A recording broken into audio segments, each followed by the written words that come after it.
आप सब सोच रहे होंगे मैम ने 8th साइंस का फर्स्ट चैप्टर कंप्लीट किया, 2 दिन का डिले ले लिया, सेकंड चैप्टर किधर गया? मत टेंशन लो, सब कंप्लीट हो जाएगा धीरे धीरे धीरे धीरे। आई एम सो सॉरी जो मुझसे थोड़ा डिले हो गया सीरीज को लेके।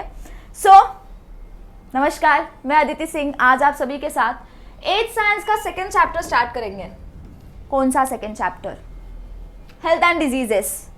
हेल्थ एंड डिजीजेस, हेल्थ हम जब सुनते हैं तो हमारे दिमाग में सिर्फ एक ही चीज़ आती है, भैया बुखार हो गया है, वॉमिटिंग हो रही है, हमें बहुत ज़्यादा सर्दी खांसी हो गई है, मतलब हम बीमार हैं, हमें हेल्थ इश्यू हो गया है। ऐसा नहीं है। अब डिजीजेस हम चैप्टर में आगे पढ़ेंगे। सबसे पहले हम फोकस करेंगे हेल्थ पे। हेल्थ क्या है, कैसा है, क्यों है, एंड हेल्थ की डेफिनेशन क्या है जो हमें लर्न करनी है या जो हमें याद रखनी है। Health is a state of complete physical and 2 बार लिखा है, अवॉइड करना। Health is a state of complete physical यानी कि आपकी स्ट्रेंथ वाइज या फिर फिजिकली आप कितने फिट हो। मेंटली फिट होना या मेंटली स्टेबल होना बहुत ज़्यादा ज़रूरी होता है। सोशल वेलबींग आप सोशली कैसे हो, and not merrily absence of any disease. Absence of any disease यानी कि समझ लो आपके अंदर कोई भी प्रकार के जीव जंतु या फिर कोई भी डिजीज नहीं है, यानी समझ लो मैं यहाँ पे खड़ी हूँ, मेरे अंदर कोई डिजीज नहीं है, लेकिन समझो मुझे कोई इमोशनल या कोई मेंटल स्ट्रेस है, इसका मतलब भी ये होगा कि मैं हेल्दी नहीं हूँ कंप्लीटली। ओके, सो हम वापस एक बार देखेंगे। Health is a state of complete physical, mental and social wellbeing and not merrily absence of any disease. Social, mental and physical wellbeing यानी ठीक ठाक होना। सिर्फ मैं ठीक ठाक दिख रही हूँ इसका मतलब ये नहीं है कि मैं हेल्दी हूँ। मैं हेल्दी हूँ, ऑफकोर्स मैं हेल्दी हूँ, फिलहाल बहुत ज़्यादा हेल्दी हूँ। नेक्स्ट हम देखेंगे diseases. Conditions of absence in physiological and psychological processes. Conditions of disturbance, conditions of disturbance यानी कि समझ लो आपके अंदर कोई डिस्टर्बेंस क्रिएट हो रही है। सपोज अभी मैं क्लास ले रही हूँ, कोई एक बच्चा कुछ न्यूनसेंस कर रहा है, कुछ उसने कर दिया, तो भाई वो पूरे क्लास को डिस्टर्ब कर रहा है। तो उस डिस्टर्बेंस को हमने यहाँ कैसे लिखा है? Physiologically and psychologically disturbance in the processes of body. जो आपके बॉडी के अंदर प्रक्रिया हो रही है उसके अंदर अगर आप कोई भी सॉर्ट ऑफ डिस्टर्बेंस क्रिएट करो then it is a disease. Okay, so condition of disturbance in physiological and psychological processes of the body is known as diseases or is called as diseases। अब diseases के examples diabetes I hope से सबको पता होगा। Diabetes sugar जो बहुत सारे घर में पाया जाता है, कहते हैं शुगर अवॉइड करो, क्यों? क्योंकि उनको डायबिटीज होती है। कॉमन कोल्ड, सर्दी खांसी, आजकल तो रेनी सीजन है तो बहुत कॉमन है। कॉमन कोल्ड यानी सर्दी हो जाना, कफ निकलना, रनी नोज होना, आईज में से पानी निकलना। Asthma, I have asthma so I know. Asthma यानी कि सांस फूलना। आप समझो किसी को पैनिक अटैक्स होते हैं, वो अलग चीज़ है, लेकिन अस्थमा यानी सांस फूलना। समझो बहुत ज़्यादा धुआं चल रहा है तो उस सिचुएशन में किसी को सांस लेने में दिक्कत होती है, उसे हम कहेंगे अस्थमा। डाउन सिंड्रोम को हम पढ़ेंगे क्या है वो। हार्ट डिजीजेस यानी हार्ट से रिलेटेड डिजीजेस यानी कि समझ लो किसी को ब्लड प्रेशर होता है, हाई ब्लड प्रेशर, उसकी वजह से हार्ट डिजीजेस हो सकते हैं, उसकी वजह से हार्ट अटैक हो सकता है, उसकी वजह से बहुत कुछ हो सकता है। So etcetera, this are all diseases that we are gonna study और that we know presently. Okay, now what are the types of diseases? Diseases के भी टाइप्स होते हैं। कैसे? तो according to duration and according to the reasons. Duration समय, वो कितने समय तक हमारे शरीर के अंदर होने वाला है। अकॉर्डिंग टू रीजंस यानी कि किसके कारण वो हुआ है। अकॉर्डिंग टू ड्यूरेशंस जो है उसमें हम 2 चीज पढ़ेंगे, chronic and acute. Chronic diseases मतलब वो डिजीजेस जो हमारे शरीर में बहुत ज़्यादा या हमेशा के लिए रहती है। जैसे समझ लो इसमें एक एग्जांपल है हार्ट डिजीज। अगर किसी को हार्ट डिजीज है तो ऐसा है क्या कि at that moment of life उसे वो हार्ट डिजीज कंप्लीटली खत्म हो जाएगी, वो रहेगी ही नहीं, ऐसा नहीं है, because it is a chronic disease. Okay, acute diseases यानी वो डिजीजेस जिसमें समझो किसी को एक्यूट डिजीज हो गया यानी कि उसकी ट्रीटमेंट पॉसिबल है, आप ठीक हो सकते हो, आप में एक उम्मीद होगी कि आप भैया एकदम well and fit and fine हो जाओगे। ओके तो एक्यूट डिजीजेस यानी वो डिजीजेस जो शॉर्टर पीरियड ऑफ टाइम के लिए होती है या फिर जिसका ट्रीटमेंट पॉसिबल होता है। उसके एग्जांपल्स है कॉमन कोल्ड। कॉमन कोल्ड का ट्रीटमेंट ऑफ कोर्स पॉसिबल है, यानी आप दवा खा हॉस्पिटल चले जाओ, दवा दे देगा वो और आप ठीक हो जाओगे। क्यों? After certain period of time, क्योंकि वो एक्यूट डिजीजेस में आता है। ओके अब ये एक्यूट डिजीजेस में आप बोलेगे मैम बहुत ज़्यादा सर्दी हो रही है, रोज सर्दी हो रही है, तो भैया वो दूसरी कैटेगरी में, वो साइनेटिक पर्सन्स होते हैं, वो टोटली अलग फील्ड होता है। और ये एक्यूट डिजीजेस में कॉमन कोल्ड, सर्दी खांसी नॉर्मल जो आपको वायरल इन्फेक्शन हो जाता है, बेसिकली किसी को भी हो जाता है, स्पेशली रेनी सीजन में जब बैक्टीरिया का कॉन्टैक्ट हमारे साथ बढ़ जाता है। ओके अकॉर्डिंग टू रीजंस यानी किस कारण की वजह से हुआ है, उसके भी दो टाइप्स है, यानी कि hereditary and acquired diseases. Hereditary diseases, hereditary कहीं सुना सा लग रहा होगा। हेरिडिटरी यानी कि जो आपके पेरेंट्स, ग्रैंड पेरेंट्स या फिर ग्रैंड पेरेंट्स या फिर ऐसे फैमिली मेंबर्स जो आपके जेनेटिक के थ्रू आए, जैसे समझो अभी आप जैसे कोई बॉर्न हुआ है तो उसके पेरेंट्स को कोई डिजीज है, तो कभी कभी वो डिजीज बच्चों में भी आ जाती है, तो उसे हम कहते हैं हेरिडेटरी डिजीजेस, यानी कि जेनेटिकली वो आपके अंदर आई है। तो उसके एग्जांपल है डाउन सिंड्रोम। यहाँ भी हमने देखा था डाउन सिंड्रोम यानी कि उसके जो सिम्टम्स होते हैं, इंटेलेक्चुअल डिसेबिलिटी, जो इंटेलेक्चुअल उसकी होगा उसमें डिसेबिलिटी होगी, यानी कंप्लीटली वो कह सकते हैं थोड़ा सा मेंटली डिस्टर्ब्ड होगा, या फिर डेवलपमेंट डिले, उसकी जो बढ़ने की क्रिया है, यानी कि उसका जो बॉडी ग्रोथ है वो कंपैरेटिवली बहुत धीरे होगा। जैसे अभी मैं हूँ, मेरी जो डेवलपमेंट है वो नॉर्मल डेवलपमेंट है जैसे सबकी होनी चाहिए, लेकिन समझो कोई और बच्चा है या कोई और इंसान है, उसकी डेवलपमेंट कंपेयरली बहुत स्लो है, कोई हाइट में बहुत ज़्यादा छोटे हो जाते हैं, तो वो सब इसमें आ जाएगा। इसके अलावा एक होता है कि अगर आपको जानना है कि वो डाउन सिंड्रोम में है या नहीं, तो फेशियल अपीयरेंस जो होती है वो उनकी अलग होती है। समझ लो उसका हेड या सर बहुत ज़्यादा बड़ा होगा, आइज़ कंपैरेटिवली बाहर होगी, जैसे अपने आइज सॉकेट में होते हैं उनकी थोड़ी बाहर होगी। तो ये सारे फेशियल अपीयरेंस वाइज आप उसको जज कर सकते हो, जज करना नहीं चाहिए वैसे।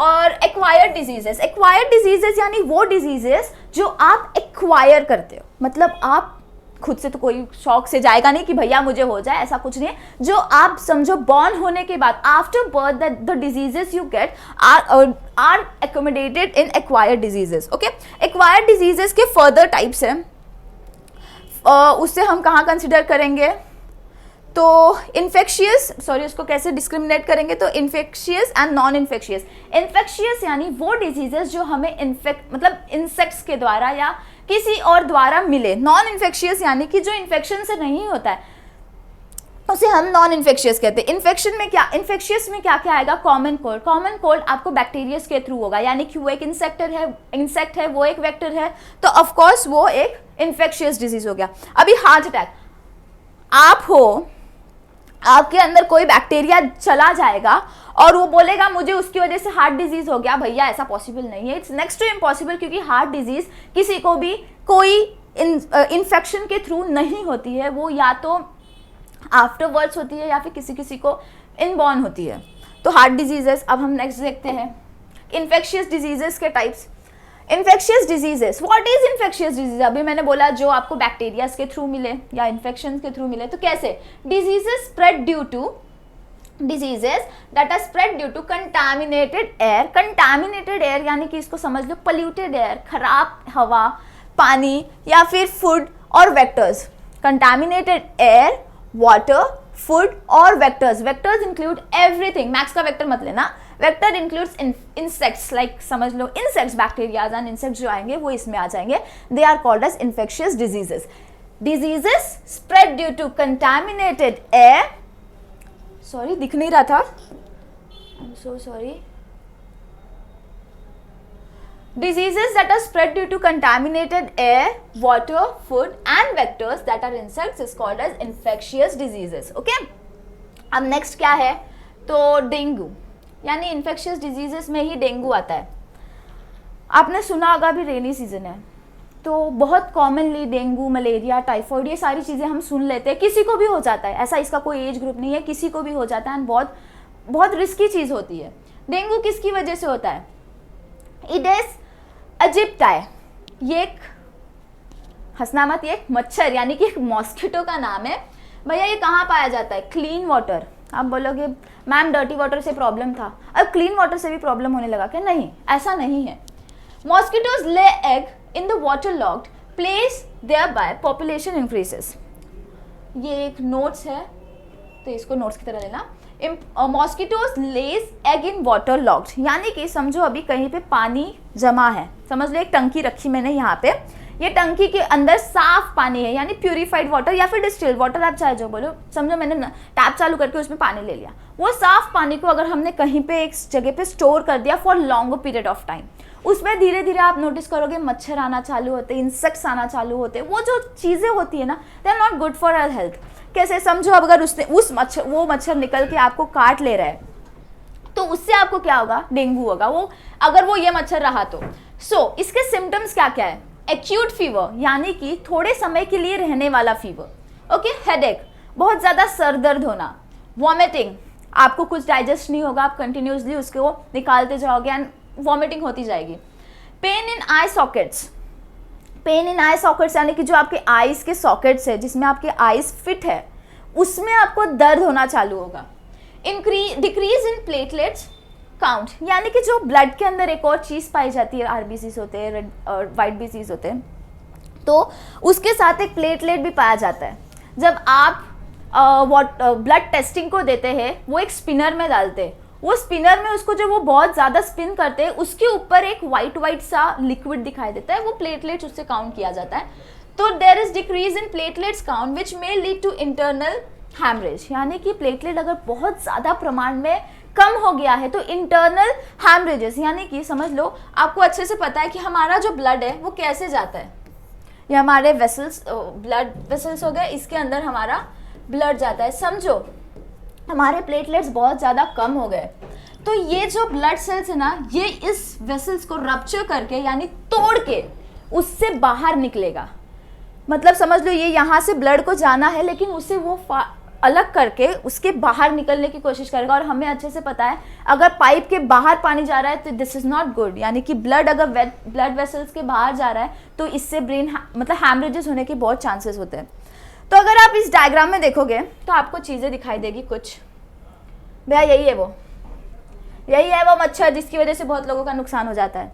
और अभी आप हॉस्पिटल्स में जाओगे तो डेंगू वाले जो होते हैं उनको स्पेशल ट्रीटमेंट दी जाती है, उनको जाली हो गया, नेट्स वगैरह हो गया, ये सब दिया जाता है क्योंकि उनको आगे उनकी बॉडी इतनी स्ट्रांग नहीं होती कि वो हर चीज़ को, दूसरे मच्छर अगर उसी सिचुएशन में उनको काट ले तो भैया वो बहुत ज़्यादा रिस्की हो जाएगा, तो उनको नेट्स प्रोवाइड किए जाते हैं ताकि वो सेफ रहे। और ये फोटो जो आपको दिख रही है इसमें एक आदमी है एंड ही हैज़ समथिंग। आपने देखा होगा आपके लोकेलिटी में या फिर कई जगह पे जब रेनी सीजन आता है, जब पानी जमा होने लगता है तो फिर कुछ लोग, म्यूनसिपालिटीज़ हो गए, ग्राम पंचायत हो गई, इधर से वो एक मशीन टाइप कुछ लेके आता है and they blow everywhere that white smoke. वो स्मोक नहीं होता है, वो एक्चुअली एक टाइप ऑफ दवा होता है जिसकी वजह से मच्छर या तो कम होने लगते हैं या उनकी जो जनरेशन है वो कम हो जाती है एंड मच्छर मर जाते हैं। तो इससे एक बेनिफिट होगा कि मच्छर की प्रमाण कम हो जाएगी, मच्छर फिर वो ज़्यादा लोगों को काटेंगे नहीं, रिप्रोड्यूस नहीं करेंगे या फिर, तो उससे डेंगू भी कम हो जाएगा। तो ऐसे ही धीरे धीरे करके अब देखेंगे तो कम हो गया है काफ़ी। तो एक इम्पॉर्टेंट पॉइंट है यहाँ पे क्या, मलेरिया याद रखना है। मलेरिया भी पता होगा आपको, इसमें भी फीवर होता है, इसमें भी बहुत ज़्यादा प्रॉब्लम्स फेस की जाती है, सुबह शाम फीवर होता है एंड बहुत सारी चीज़ें। This is spread due to female कहते हैं औरत बहुत खून चूसती है, यहाँ इसको टैली कर लो, फीमेल एनालोपिस। ये एक मच्छर है जो भी क्लीन वाटर में पाया जाता है। ये वाइल एलिफेंटाइटिस, आपने देखा होगा बहुत सारे लोगों के पैर बहुत ज़्यादा बल्की होते हैं, सूजे हुए रहते हैं, वो एक मच्छर के कारण होता है जिसे हम एलिफेंटाइटिस कहते हैं। तो वो जो होती है Culex, she is find in, she is also female, she is find in dirty water यानी खराब पानी में जहाँ पानी जमा हुआ होगा वहाँ पे वो पाई जाएगी। ओके, सो ये था हमारा डेंगू। अब हम पढ़ेंगे नेक्स्ट। बहुत सारे लोग इसको डेंगू पढ़ते हैं बट ठीक है। स्वाइन फ्लू का हवा बहुत चला था बीच में, सब बोल रहे थे स्वाइन फ्लू आ गया, मास्क लगा लो, ये कर लो, वो कर लो। वही है भैया, हमें स्वाइन फ्लू भी पढ़ना है। तो ये स्वाइन फ्लू क्या है? Swine flu occurs through humans and pigs की वजह से एक्चुअली स्वाइन फ्लू पाया गया था। एंड ह्यूमन इंटरैक्ट करेंगे एक दूसरे की वजह से तो इन्फेक्शन स्प्रेड होगा। हमने कहा ना इन्फेक्शियस है, तो इन्फेक्शन स्प्रेड होगा। Same the way corona virus, जैसे हम ज़्यादा लोगों से बात कर रहे थे तो वो स्प्रेड होते जा रहा था, वैसी तरीके से स्वाइन फ्लू अगर हम ज़्यादा लोगों से मिलेंगे जुलेंगे, हमारा लाइवा एंड ऑल अगर उनके साथ इंटरैक्ट हो गया, उनके कॉन्टैक्ट में आ गया तो उन्हें स्वाइन फ्लू हो जाएगा। Okay, spread through secretions of nose, throat and saliva. जो आपके नोज की सिक्रेशन है, यानी म्यूकस हो गया, आपका सलाइवा हो गया, या फिर आपके थ्रोट के अंदर जो पाए जाते हैं वो सारी चीज़ों की वजह से अगर उसके कॉन्टैक्ट में कोई आता है, ह्यूमन बींग, एक दूसरे के, समझो मैं और भैया बात कर रहे हैं या मैं और आपके सर बात कर रहे हैं और मुझे कोई दिक्कत है और मेरा सलाइवा आपको ऐसा लगता है कि नहीं उड़ रहा है, बट वो उड़ता है, वो इतने माइन्यूट होते हैं कि आपको समझ में नहीं आते। सो वो उनकी इंटरेक्शन में आएगा तो he will be also an infectious person, same that way. अब इसके सिम्टम्स क्या होते हैं? बिना सिम्टम्स के तो हम पता नहीं कर सकते कि उसे स्वाइन फ्लू है। डिफिकल्टी इन ब्रीथिंग, अब आपको कोई चीज़ नोज में, थ्रोट में इधर प्रॉब्लम है तो ऑफकोर्स आपको डिफिकल्टी इन ब्रीथिंग होगी। ओके, सोर थ्रोट, आपकी जो गला है अंदर से दर्द करेगा या फिर उसमें सोरनेस आ जाएगी। बहुत लोग कहते हैं गर्म पानी का गरारा करो ठीक हो जाएगा, सेम उसी तरीके उसे जो कहते हैं हम, वो होती है soreness in our throat. Inflammation कह दो या फिर बहुत ज़्यादा दर्द होने लगता है, लाल भी होने लगता है। बॉडी पेन, बॉडी में दर्द, इंटरनली जॉइंट्स में एंड ऑल में दर्द होने लगता है। डायग्नोसिस ऑफ स्वाइन फ्लू, यानी कि अब हम पता कैसे करेंगे कि भाई स्वाइन फ्लू है? तो हमने क्या किया, liquid from throat is sent to the laboratory. जो हमारे, समझो मैं इसे कंपेयर कर रही हूँ कोरोना वायरस से। कोरोना वायरस में what they use to do, they use to take that bud and they use to insert in our throat and take the liquid. In same way, because ये भी throat में हो रहा है, in same way liquid from the throat is sent to the laboratory. They will insert something, they will take up the samples of our throat, of our saliva and they will send it. Okay, first case कहाँ मिला था? Mexico in 2009, recent most thing है, हमने बहुत बार सुनी होगी, बहुत लोगों ने सुनी होगी। तो first case was in Mexico. It was caused by virus, virus से cause हुआ है। इन्फ्लुएंजा A, हम इसे कैसे लिखेंगे? सॉरी, इन्फ्लुएंजा ए ब्रैकेट में H1N1। ओके, सबस्क्रिप्ट में आएगा 1, कंप्यूटर की लैंग्वेज बोल रही है, सबस्क्रिप्ट में आएगा 1। सो ये किसकी वजह से कॉज होता है? Influenza A H1N1। Okay, person who comes in contact with pig, किसको होगा? जो पर्सन, जैसे हम जू में जा रहे हैं, इसका मतलब ये नहीं कि आप जू नहीं जाओगे, ऐसा नहीं है। समझो हम जू में जा रहे हैं, वहाँ पे पिग्स है, वो पिग्स को समझो ये प्रॉब्लम है, स्वाइन फ्लू उनको पहले पाया जाता है, उनको भी सेम चीज़ें होती है, फीवर, टेम्परेचर हाई हो जाता है, स्नीजिंग एंड ऑल चालू हो जाती है। तो समझो अगर उनको है और आप उनके कॉन्टैक्ट में आ जाओ तो आपको भैया यही दिक्कत होने वाली है। हमारा पिग, इसको यही दिक्कत होगी, आप इसके इंटरेक्शन में आ गए, इसको आप देखने चले गए, इसको मिलने चले गए, बोल दोगे भाई भाई, तो भैया आपको भी काट लेगा, सॉरी आपको भी वो वायरस या फिर वो इन्फेक्शन दे देगा। और ऐसे दिखते हैं हमारे इन्फ्लुएंजा ए H1N1। ठीक है, ये उनका उसका एक पिक्चर है। Next, AIDS. Okay, acquired immunodeficiency syndrome, इसको याद रखना, एक्वायर्ड इम्यूनोडेफिशिएंसी सिंड्रोम। ओके, अब ये किसकी वजह से होता है? तो HIV की वजह से। What is HIV? Human immunodeficiency virus. Human immuno यानी कि आपके बॉडी की क्षमता, उसकी डेफिशिएंसी मीन्स उसको वो कंप्लीट नहीं कर पाता, डेफिशिएंसी वायरस।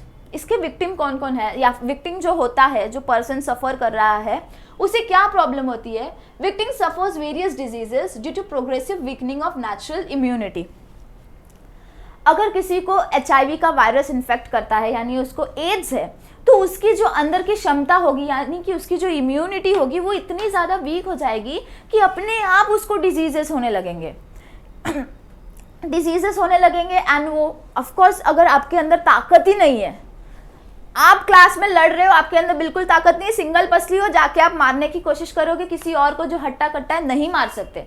इन सेम वे ये अपनी बॉडी को इतना ज़्यादा इम्यूनिटी डिक्रीज कर देता है कि कोई भी वायरस आ जाए, कोई भी डिजीज आ जाए, हम उससे फाइट बैक नहीं कर सकते एंड हमें वो बहुत ज़्यादा इम्पैक्ट कर देता है, हमारी बॉडी वीक होने लगती है। वही यहाँ लिखा है कि victim suffers various diseases due to progressive weakening of natural immunity. Natural जो इम्यूनिटी है आपके अंदर की, उसे वो खत्म करता है, खाता जाता है, इसकी वजह से आपको नए नए बहुत सारे डिजीजेस आने लगते हैं। ओके, अब हम इसे डायग्नोसिस कैसे करेंगे, कैसे पता करेंगे कि भैया हमें ये प्रॉब्लम है।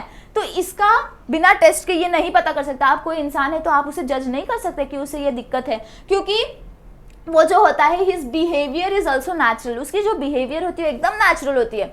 ऐसा भी हो सकता है कि कोई है, ऐसा नहीं होता है बट ऐसा भी हो सकता है कोई है वो आपके साथ है, आप उसको आइडेंटिफाई नहीं कर सकते कि हाँ बाबा उसको एड्स है या उसे HIV का वायरस इन्फेक्ट कर चुका है।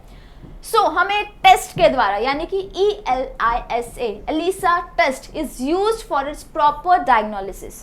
ओके, नेक्स्ट हमें क्या याद रखना है, बहुत सारे मिथ्स है सोसाइटी में एड्स को लेके, सो हमें उसे ध्यान रखना है। क्या चीज़ है, do not occurs due to touching, do not occurs due to touching यानी कि अगर हम उस पर्सन को अगर टच कर रहे हैं तो हमें उसकी वजह से एड्स नहीं हो सकता। ये एक मिथ है सोसाइटी में कि HIV है उसको उसे टच मत करो, भाई ऐसा नहीं है, वो भी नॉर्मल पर्सन है। Okay, do not occurs due to touching, sharing of foods with HIV infected person, sharing of foods, भैया वो भी दोस्त है हमारा, हम उसके साथ अगर खाना शेयर कर लेंगे इसकी वजह से हमें कुछ नहीं होगा। ठीक है, ये एक मिथ है। और बाय नर्सरिंग द HIV पेशेंट, या उसके साथ रहना, उसके साथ मिलना जुलना, हक करना या फिर अच्छे से बात करना, हैंड शेकिंग करना, इसकी वजह से वो स्प्रेड नहीं होता है, उसके बिहेवियर एकदम नॉर्मल होता है। अब हम पढ़ेंगे HIV was first reported in an African species of monkey. HIV जो था वो भैया सबसे पहले किसको आया, अफ्रीकन स्पीसीज ऑफ मंकी को आया। ठीक है, according to the national AIDS control programme and UNAIDS, that is UNAIDS पढ़ लो, 80 to 85% हमारे इंडिया का, जैसे किसी को अगर है तो 80 to 85% of HIV infection in India occurs through unsafe sexual contact. Unsafe sexual contact यानी कि समझो कोई हमारे इंडिया के जो किसी को अगर समझो 5 लोगों को अगर HIV है, समझो हम लोग 5 लोगों को HIV है तो उसमें से जो 80 to 85% ह्यूमंस होंगे ना, उसको अनसेफ सेक्सुअल कॉन्टैक्ट की वजह से वो दिक्कत आई है।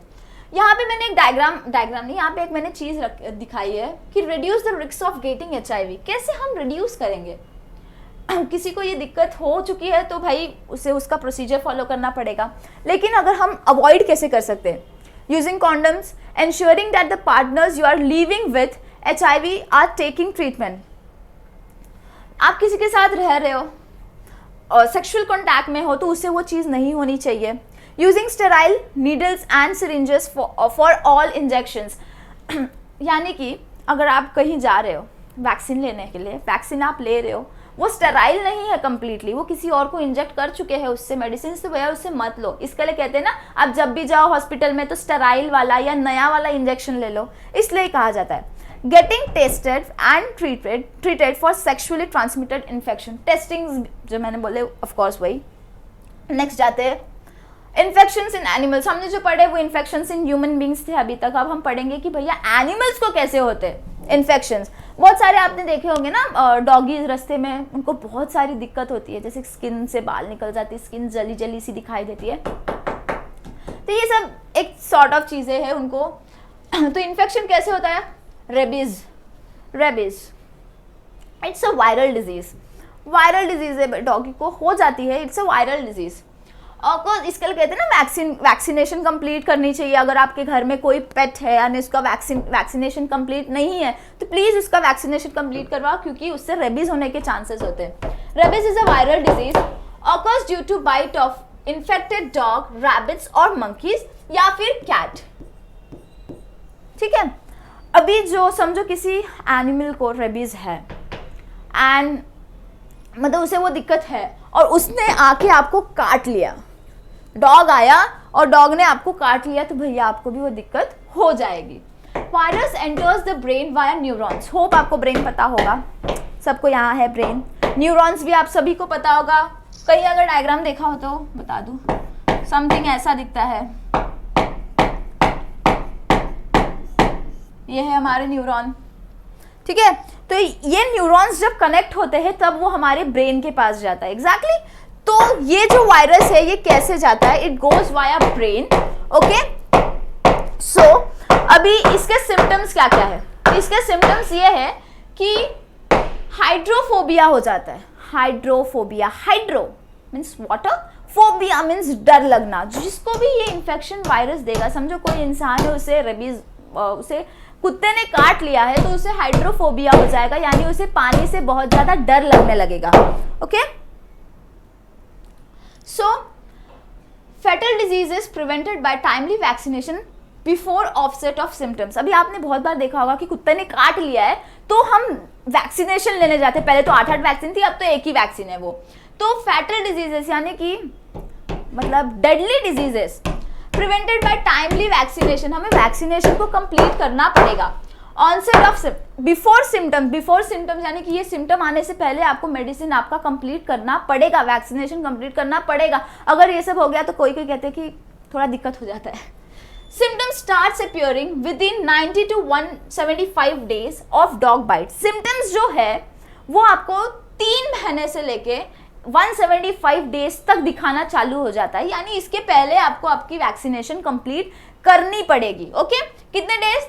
90 to 175 डेज। सो आज हम यहीं पे देखते हैं, बस इतना करते हैं। नॉन इन्फेक्शियस डिजीजेस जो है हम वो नेक्स्ट सेशन के लिए रखते हैं। And thank you so much, hope आपने एंजॉय किया होगा। सॉरी फॉर द डिस्टर्बेंस जो हो रही है, अभी भी थोड़ा वर्क इन प्रोसेस है, कुछ नया नया लग रहा होगा। So thank you so much, do like, share and subscribe करना ज़रूरी है क्योंकि नए नए अपडेट्स आ रहे हैं। थैंक यू सो मच, मिलते हैं कल।